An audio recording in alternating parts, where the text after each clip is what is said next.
April 29, 2024. This is the S&P 500 E-Futures Mini on the 2000 tick chart using NinjaTrader 8. This is what the chart looked like today. There was no economic data today to really move the market any which way, and for the most part, it was a pretty sideways day.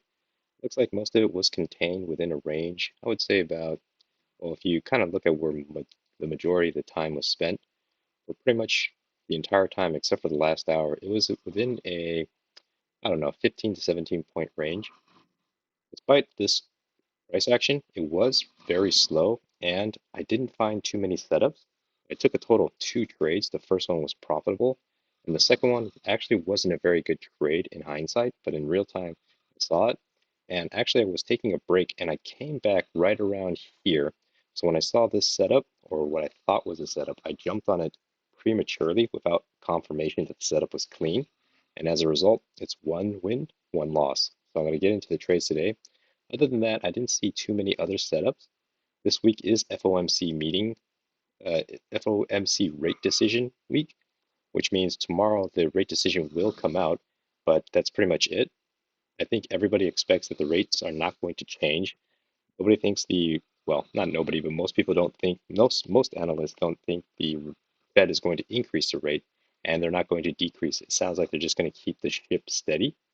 And then on Wednesday is another potential volatile day when Fed Chair Jerome Powell comes out and gives color. So that should be pretty interesting. Actually, I need to make a correction. Tomorrow, there is no rate decision. It's actually, I looked at the calendar and I was off by one day. It's Wednesday is when the rate decision comes out. They do have a meeting tomorrow and it goes for 2 days, but it's Wednesday at 11 o'clock Pacific Standard is when the Fed funds rate comes out, which nobody thinks are going to increase or decrease rates. And then 30 minutes later, that's when Jerome Powell comes out and adds some color. So actually, it'll be Wednesday that creates a lot of volatility. Tomorrow, the only thing that I can see from the forexfactory.com is the unemployment cost, which comes out at 5:30 Pacific Standard, and the consumer confidence, which comes out at 7. They may or may not move the market.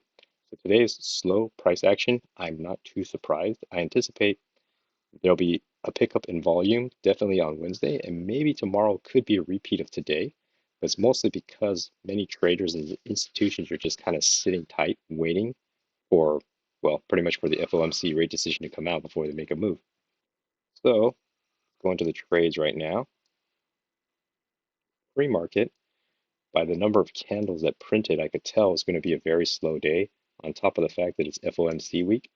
So I originally thought there's going to be a kind of a really tight trading range here from the lows of roughly 51.35 to about 51.47, so it's about 12 points. And there weren't that many candles printed from the overnight till today, which is okay. Prices start on the open.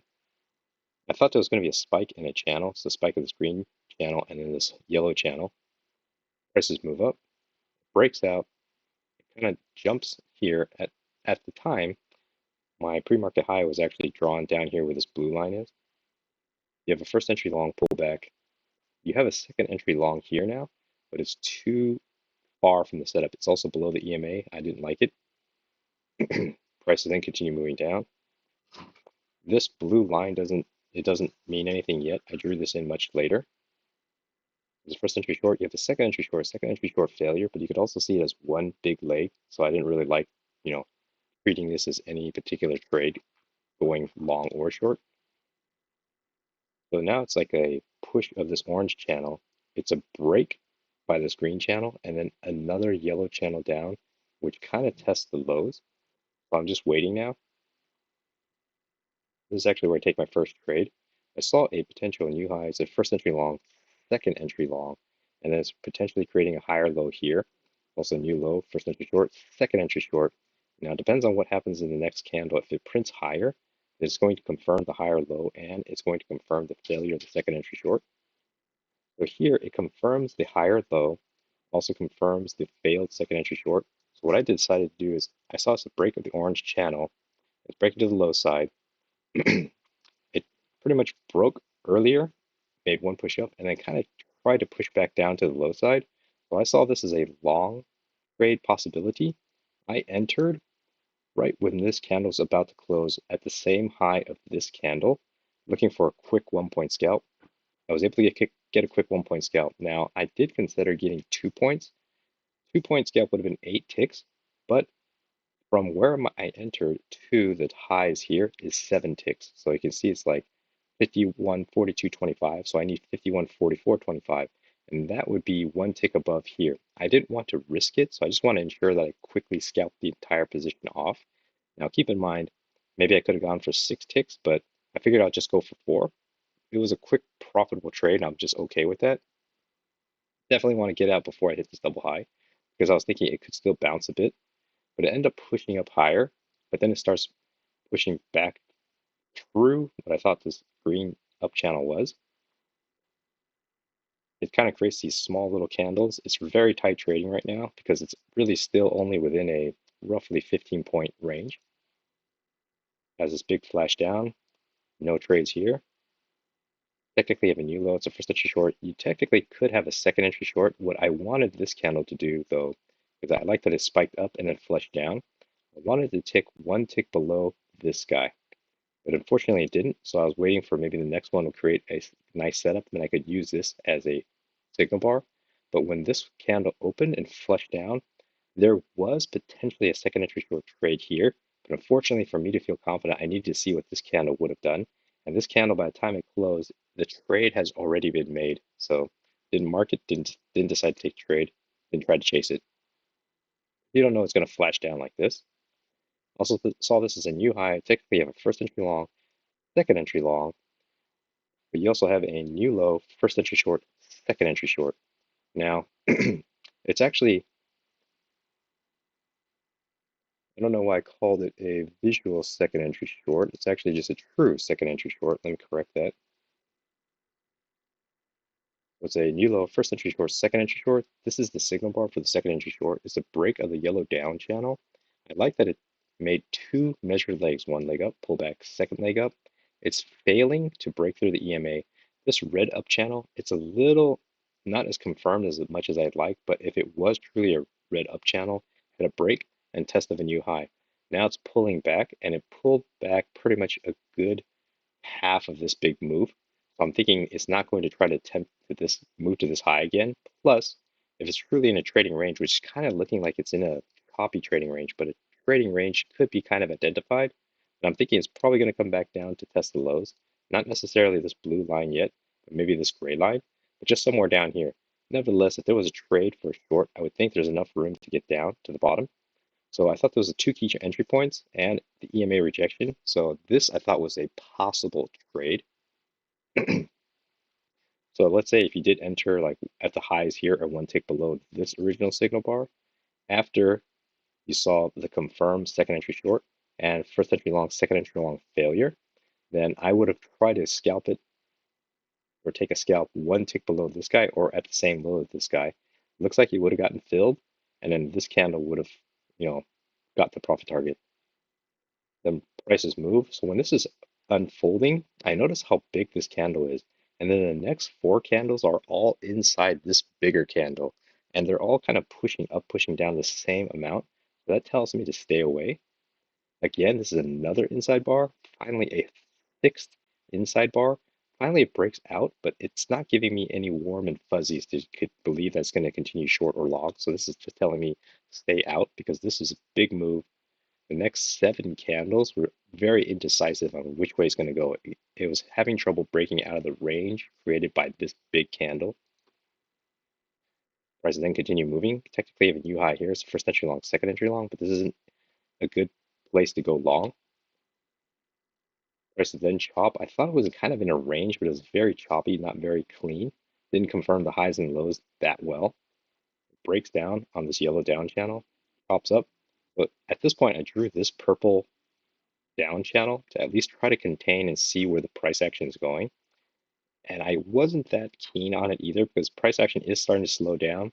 And this purple down channel doesn't fit that clean because it has confirmation at the lows. It has pretty good confirmations at the highs, but this is only the second confirmation down here. And I did play with it throughout the life of this price action, maybe here, and I thought there's an overshoot here, but I didn't really quite like it here. So I dragged it down, it fit much better here. but I would trust going short more than I would trust going long until I saw this breakthrough and it started going out. So then I knew the down purple channel is probably out of play. This is just not very clean price action that I really particularly liked or felt safe with. Moved one tick down or one leg down, push up, and then made a second leg down. I thought that was a kind of a measured move, or at least two legs. Kind of draw this and this. So I'm looking for any potential bounce right around here. It hits this, but this isn't a very good signal bar to anticipate a bounce because you could say this is a new high, first entry long pullback.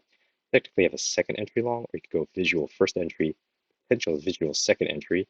But after seeing this candle, which is inside to this one, tells me, get your hands off the mouse. Don't try to take a trade here. I don't really know what's going on. It's pushing back up, but the signal bar, not the signal bar, but this bar is too low. So here it's just don't take any trades, just sit and wait. Pushes up, kind of chops around. I'll just go ahead and delete this. So it starts moving down what looks like a bigger yellow down channel. If anything, at least this downtrend is confirming pretty nicely. This other trend on the bottom side to create a channel isn't confirming as nicely because there's a lot of room here, empty space here, empty space here. Just doesn't look clean. Then you have this big sharp push down. I have no idea why this did that, but now it's like too volatile. Plus the size of these candles are huge. So it's just telling me, okay, just sit on hands and wait. So at this point, went and took a break. So I kind of missed this price action. I did come back and review it to see if there's any trades, and I didn't really see anything particularly appealing. It's just kind of chopping around, moves down on this this orange down channel. You could say there's maybe a new low, a first entry short. You have a second entry short on the life of this candle because you have a first entry short confirmed, pushes up, then pushes down. You have a second entry short, but it's away from any other key entry points, away from the EMA. It's outside this orange down channel, no trade. Push it down. This is just something, if you're watching this in real time, just kind of leave alone. But you look at this from 12 o'clock to 12:10. There was a lot of things happening here. I don't really know why this was occurring. I couldn't really find any news, but I came back around like 12, I think 12, right around here, because I remember seeing this push up right around here. I came back from my break. It was a short break. I saw this as push up, first entry short, pull back. I saw this as second entry short, and I jumped on it really quickly, which was foolish because I just thought the downtrend has played out. It broke this orange down channel, made a new low, is pushing back up on this yellow up channel. Excuse me, this orange down channel broke, made a new low. Downtrend has played out. It's reversing this yellow up channel break, and technically has already made a new high, but I, for whatever reason, thought there's more momentum. So I jumped on this trade, which is a bad idea because this isn't a clean setup. There's not really any setup. You can make an argument as a failed second entry short, but you need the next candle to confirm, which I didn't wait for because it could still be a first entry short, second entry short. It could still push down. And this is exactly what happened. It pushed down, took out my stop, and then bounced back up. So I should have waited for this one to close. And I'd see, okay, first entry short, second entry short, wait for this one, which is the inside bar, then this one's pushing back up for potential failed second entry. So this is a not a good reason trade. This one loss canceled out the profit here. And at that point, it was already late in the day. I've been watching this price action, which had been slow and uneventful. So I knew, okay, well, don't jump in haphazardly. And today probably wasn't my day. So I was looking to see if there was any hopes of a kind of like another setup. To see one leg up, a consolidation, another leg up, but I didn't see another setup. No higher lows because it's first entry short, second entry short. Would have been perfect if there was a higher low that came back, touched off the EMA, or maybe even off the purple, and closed above it. But unfortunately, that never happened. You do have a new high, first entry long, second entry long. It's a good signal bar for second entry long. It's closed very high to the top, but I just it's pretty close to last 30 minutes of the day, and I was still a little hot under the collar for this loss, but this is a warranted good reason to have lost because this wasn't a good setup. And prices continue moving up. It's kind of going toward the end of the day, so you can tell from the setup here at 12:30 to about 12:50. This is 20 minutes of trading, and it looks very noisy, very junky. And then last 10 minutes, kind of moves back into the close, which is kind of typical of a day like today where it's very slow. There's no acceleration because previously you could tell there's just this big tug of war. There's no huge trend up, no huge trend down. So the last 10 minutes, I wouldn't expect any quick closure of positions because price action didn't really move all that much anyways. The last 10 minutes were kind of uneventful. It did continue to rally upwards, but there was no good trades or setups that I saw. Overall, I saw in reality probably two setups, of which I took one. And this one really wasn't a good setup at all, but I took it and I lost for good reason. And overall, it was a slow day, which is kind of not too surprising on FOMC week, where the first Monday or the Monday before the rate decision is usually slow because a lot of traders, institutions are just kind of sitting tight, letting like people are lining up their trades for sure, but they're not trading as much in and out. So that's kind of what we saw today. So hopefully that was helpful.